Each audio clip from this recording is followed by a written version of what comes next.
ఇక పరకామణి కేసులో పూర్తి స్థాయి విచారణకు రంగంలోకి దిగింది సిఐడి. హైకోర్టు ఆదేశాలతో కేసు విచారణకు స్వీకరించిన సిఐడి అధికారులు దర్యాప్తు ముమ్మరం చేశారు. ఈ క్రమంలోనే తిరుపతికి చేరుకున్నారు సిఐడి డీజీ రవిశంకర్ అయ్యన్నార్. టీటీడీలోని వివిధ విభాగాల అధిపతులతో సమావేశమవుతారు. కాసేపట్లో ఇదే అంశంపై ఆయన మీడియాతో మాట్లాడనున్నారు. ఇక CID DG Ravishankar Ayyanar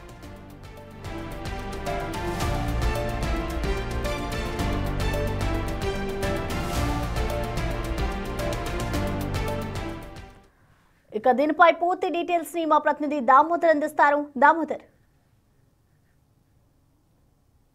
Prasanna, Parakamani issue ఏదైతే పరకామణికి సంబంధించి హైకోర్టు ఆదేశాల మేరకు సిఐడి డీజీతో విచారణ జరిపించాలంటే హైకోర్టు ఆదేశించింది. అదేవిధంగా ఏసీబీలో కూడా డీజీ స్థాయి అధికారి విచారణ చేసి అక్రమాలు ఏం జరిగాయి అన్న విషయాలను నిగ్గుదేల్చాలంటూ గత నెల 27వ తేదీ హైకోర్టు సీరియస్గా ఆదేశించిన నేపథ్యంలో ఇంతకు మునుపే ఏదైతే పరకామణి యొక్క ఇష్యూ మొత్తం పరకామణి 2023 ఏప్రిల్ 29వ తేదీన పరకామణిలో చోరీ జరిగింది. ఆ తర్వాత జరిగిన పరిణామాలు సెప్టెంబర్లో లోక్ అదాలత్లో ఏదైతే పరకామణితో చోరీకి పాల్పడిన వ్యక్తి అయిన రవికుమార్తో అటు టీటీడీ అధికారులు రాజీ కావడం, ఈ విషయాలకు సంబంధించి హైకోర్టులో జర్నలిస్టు వేసిన కేసు నేపథ్య ఫలితంగా హైకోర్టు ఈ విషయం మీద పూర్తి స్థాయి విచారణకు ఆదేశించింది. అదేవిధంగా 30 రోజుల మునుపే నోటీస్ ఇచ్చిన తర్వాత, పబ్లిక్గా నోటీస్ ఇచ్చిన తర్వాత ఎవరైనా దాతలు ఇచ్చిన ఆస్తులను నోటిఫై చేసి విరాళంగా స్వీకరించాలనేది ఒక టీటీడీలో కానీ దేవాదాయ శాఖలో ఉన్న నియమ నిబంధన. వాటిని ఉల్లంఘించి ఏ విధంగా ఏదైతే పరకామణిలో చోరీకి పాల్పడిన రవికుమార్కు సంబంధించిన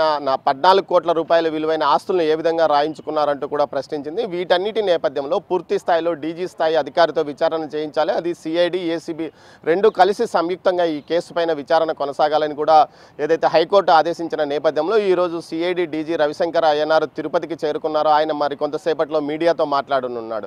పరకామణి కేసును ఇప్పటికే ఏదైతే సీల్డ్ కవర్ ద్వారా పరకామణి కేసుకు సంబంధించిన వివరాలు సిఐడి తీసుకుంది. వీటిని ఏదో హైకోర్టులో ప్రొడ్యూస్ చేసిన నేపథ్యంలో పూర్తి స్థాయిలో ఈ కేసు బాధ్యతలను తీసుకొని ఉన్నది. సిఐడి ఏదైనా సిట్ ఏర్పాటు చేస్తామని ఇంతకు మునిపే ఏదైతే గతంలో విద్యాశాఖ మంత్రి నారా లోకేష్ ప్రకటించిన నేపథ్యంలో ఆ తర్వాత హైకోర్టు ఆదేశాల మేరకు ఇప్పుడు కోర్టు విచారణ కొనసాగుతున్న నేపథ్యంలో సిఐడి, ఏసీబీ కలిసి సంయుక్తంగా ఈ కేసును విచారించనున్నాయి. అయితే ప్రస్తుతం సిఐడి డీజీ ఈ కేసు విషయం గురించి ఏం చెప్పబోతున్నారు, కేసు విషయంలో ఎలాంటి చర్యలు ముందుకు తీసుకోబోతున్నారు అనే అంశం మీదనే సస్పెన్స్ నెలకొంది. మొత్తం మీద 100 కోట్ల ఆస్తులకు సంబంధించి రవికుమార్ సుదీర్ఘకాలం పాటు ఏదైతే పెద్దజేయం గారు మఠానికి సంబంధించి గుమస్తాగా ఉంటూ పరకామణి లెక్కింపుకు వెళ్ళాడు. ఈ సందర్భంలో ఆయన పెద్ద సంఖ్యలో చోరీలకు పాల్పడి వాటి ద్వారా ఆస్తులు, రియల్ ఎస్టేట్లో ఆస్తులు కొనుగోలు చేశాడు. వాటిని 2023లో జరిగిన దొంగతనం విషయంలో అవన్నీ బయటకు పడ్డాము.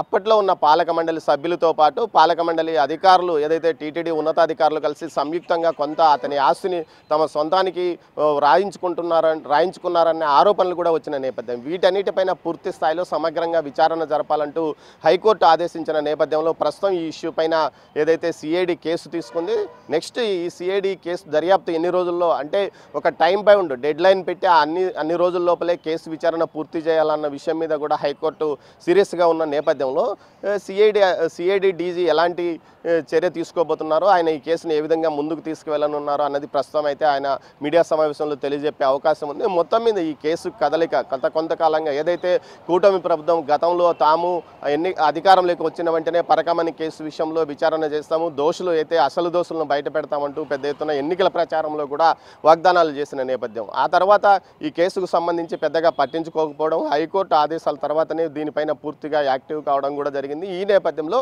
ఈ కేసుకు సంబంధించి గతంలో ఉన్న పాలక మండలి సభ్యులు, అదేవిధంగా ధర్మకర్తల మండలి సభ్యులతో పాటు ఉన్నతాధికారుల పాత్ర ఏమిటి అన్నది ఈ కేసు విచారణ సందర్భంగా బయటపడే అవకాశం ఉంది. Prasanna. Right, thank you Damodar.